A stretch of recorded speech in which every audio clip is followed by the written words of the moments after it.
Good morning, good afternoon, good evening, wherever you are watching this video. I am the CHALL.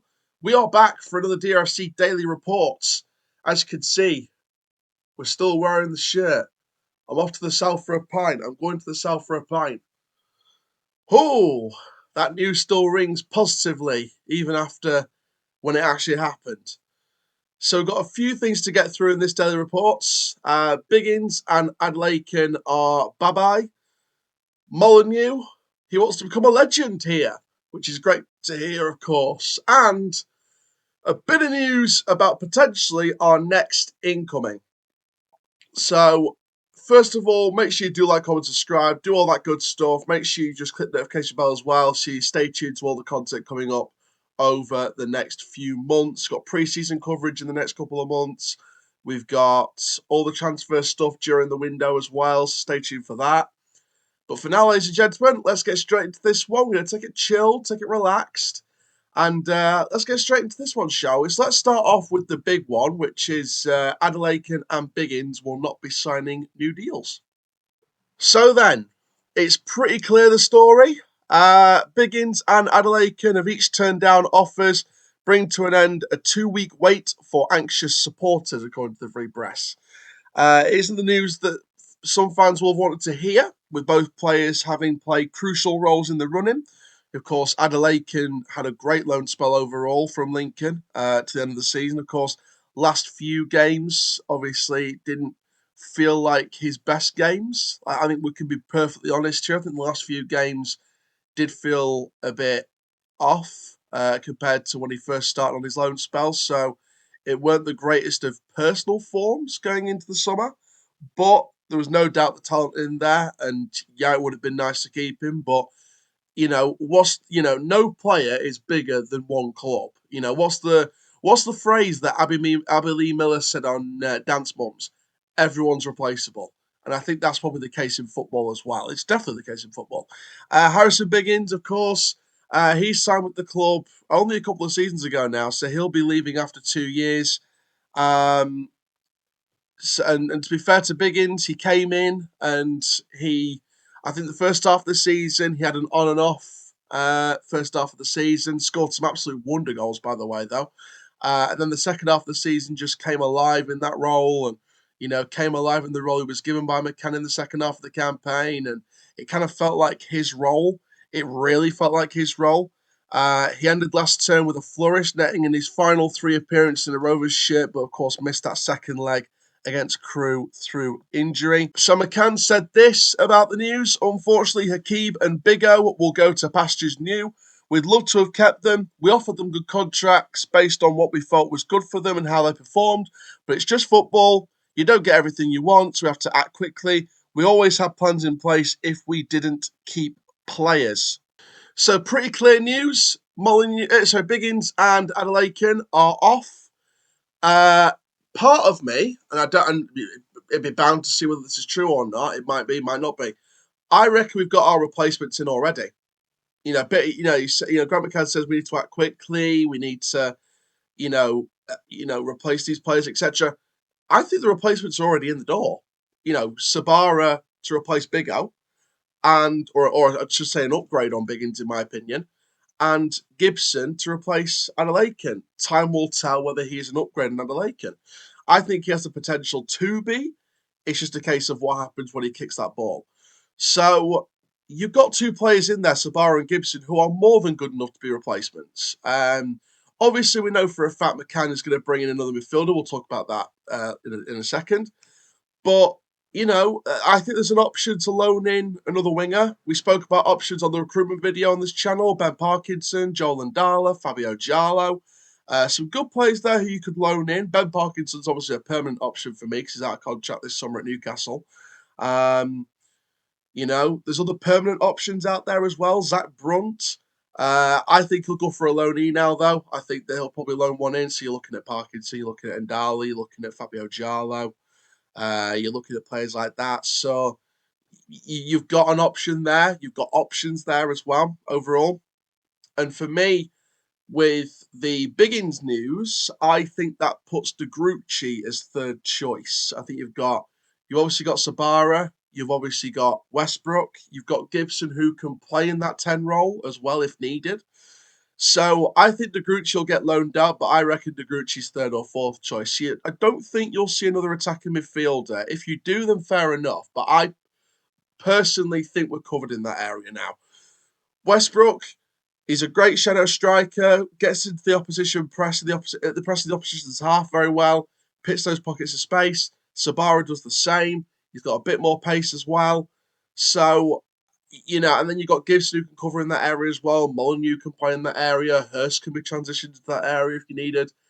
I think we're covered in the attacking midfield role in the 4-2-3-1 now. I think we're covered. I think we're pretty much covered. So, personally, I don't think you're going to see another attacking midfielder. I'd be very surprised if you do, but if we do, then fair enough. Loaning a good young talent from the Prem Academies or from the Championship. Loaning a good young player if you want another choice, if you want another extra player in that role. Speaking of midfielders, first of all, Hakeeb and Biggins, wish you all the best. Biggins been here 2 years. Adelakun did great during that few month spell on loan from Lincoln. So best of luck to both of them. Where do I think they'll go? A couple of people were saying on Twitter about MLS or America or abroad, or just abroad in general for Adelakun. So I don't know. There was rumours of Mansfield. He could go anywhere at this point. I'll be honest with you. He could go to America. He could go abroad. He could go to Mansfield. He could go Stockport. He could go anywhere. So I think that Adelakun's probably going to go into League One or higher, or another League Two club, or he could end up going abroad. I quite like to see him abroad, whether it's America, Australia, anywhere. I don't mind where it is. I would like to see him abroad because I think he could do really, really well. Could be still in the UK though. I think some Scottish Premiership clubs might end up looking at Adelakun. I think he's got the talent for that league, definitely. So we'll see. We'll see what happens. As for Harrison Biggins, again, I think Mansfield's an option. I think Swindon could look at Harrison Biggins maybe. With him now being a free agent officially. So again, there's options there. I mean, if we're going to League One, I think, if Lincoln need a backup midfielder, I think, or someone who could compete for a starting place, I think Biggins could be a good option at Lincoln maybe. He could work in that setup. You could look at Crawley as an option as well. Crawley got promoted, so there's an option there to get Biggins in League One. I don't know. It's very broad at this stage, so we'll just keep an eye out. But to Harrison Biggins and Hakeeb Adelakun, we wish nothing but the best, whether you go to anywhere abroad, whether you stay in the UK, Scotland, wherever. We all wish you all the best. But let's come into a potential incoming now at the club, because looks like we're close to a new midfielder. So this came from the press, and Rovers are close to signing a new midfielder. This will be a replacement to Tommy Rowe, and there is no names or clubs, of course, mentioned in the article as well. There's no in this particular story. There's no particular person mentioned or hinted to. It's just that Rovers are close on signing a new midfielder, and this will be a replacement to Tommy Rowe, of course, left at the end of his contract at the end of this season. So that is what McCann has said. A brand new midfielder coming in. You would guess it would be a loan. And the reason why I say alone as a personal guess is because, look at it this way. You've got Owen Bailey, who's here for another year or two, I think. I think it's 2020. Yeah, I think it's 2025 or 2026. One of those two. I think Bailey will get a longer term deal accepted anyway, fingers crossed. So you've got Bailey, you've got Broadbent. Now, many people are saying Broadbent should be loaned out. I personally don't. I think that if you bring the right kind of midfielder in next to him, I think you've got a link there. So Broadbent there. You've also got Ben Close returning from injury on a brand new 2-year contract. Again, he's got a massive point to prove. That wonder goal against Forest Green Rovers in the first half of the campaign last season was brilliant. He'll have a point to prove, 110%. So when you look at it, you've only got one of two options there. You've got either a young teenage permanent deal, i.e. Taylor O'Kane from AFC Fylde, one of the Premier League youngsters who's out of contract and will not be signing a new one, or someone who runs out in 2025, like look at last season when we signed Broadbent. He still had another year on his contract, and that was an undisclosed fee.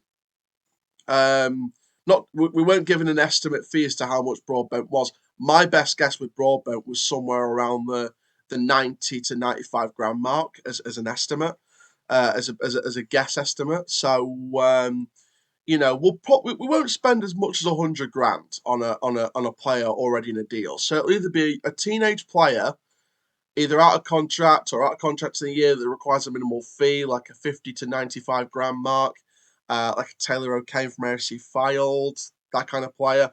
Or you'd be looking at a loan deal for a youngster in the Prem or the Champ or that kind of level. So there's a few names on the market that it could be. I mean, I said in the recruitment video that Malachi Boateng is someone who I very much recommend. I'd love a permanent deal for him. He's just amazing. Taylor O'Kane, of course, non-league Rodri. I mean, he's 18 years old. It'd be more than worth the money. He's got the opportunity then to learn from Bailey, from Close, from Broadbent. Sissoko on loan from Man City. He's another one that I really recommend. Toby Collier on loan from United. Casemiro 2.0 is the official dubbed term for him. When I see the highlights of him, he just demonstrates exactly what he's capable of. Obviously, I know a load of Rovers fans want Jando Fuchs from Peterborough United. He's 26, very experienced. So it would go against my personal guess as to what kind of midfielder we'll be getting in or close to getting in. But I think he's still a good pickup. I still think he's a good pickup. So you've got a few options there. You've definitely got a few options there. And it'll be very interesting to see what happens. Obviously, he's replacing Rowe. This guy we're bringing in is replacing Rowe. So he will be, I would say, competing for a place in the starting 11. If it's a young teenager, it would be a case of developing for the next season or two, give him whatever game time needed to continue his development, and then long term he will take over from Ben Close. That would be my thinking process or my theory process behind a young teenager on a permanent basis, like a Taylor O'Kane kind of deal. So, me personally, pay the money for Taylor O'Kane because he's so worth it. He's so worth it. I mean, there's three particular. I mean, one teenager from the National League's already gone to a club. He was loaned back to Bromley till the end of the season, and then obviously went back to the club that he signed for. I can't remember who it was, but there was three main teenagers in that division last season that ripped it up for me. Taylor O'Kane, obviously Josh Stokes was in there as well, and Ben Crowhouse. Danny Ormerod was another one from AFC Fylde. I think he's the son of Brett Ormerod, the legendary Blackpool player. Danny looks an exceptional young striker, plenty of potential, and I think he'll require at least another season with Fylde just to see where he fits. But yeah, O'Kane, Stokes, Crowhouse. There was some great young teenage National League players that ripped it up for me. And I mean, don't get me wrong. I know I said before about attacking midfielders, but if we announced end of this week, start next week, that we'd brought in Josh Stokes on loan from Bristol City, I'd be absolutely loving that signing because trust me, for those of you who haven't seen Josh Stokes, look at this guy. He is remarkable. So my best guess is either a young permanent teenager or on a long-term deal or a loanee for a young player. I don't think it'll be one of the experienced ones. I think we're looking for someone who will compete for a place in that starting 11, a bit like a Matthew Craig, someone who's young, wasn't guaranteed to start week in, week out, but has earned his place. I think we're looking for that kind of player. We're looking for that kind of void left by Matthew Craig again. So, and I think that's what Ben Close can do. And that's the kind of thing that Ben Close will step into. But I reckon we're going to bring in that player that has the senior intelligence that Matthew Craig has and can develop it on a senior loan deal. So thank you very much, guys, for watching this video. Make sure you do like, comment, subscribe. Stay tuned for more. Hopefully, fingers crossed, we'll have the Europa Conference League final review tonight. So stay tuned for that potentially. If not, it'll be tomorrow morning. And for now, ladies and gentlemen, I am the CHALL. Ta-ra for now. That is full time. Mean that badge to you. I'm off to sell for a pint. See you later.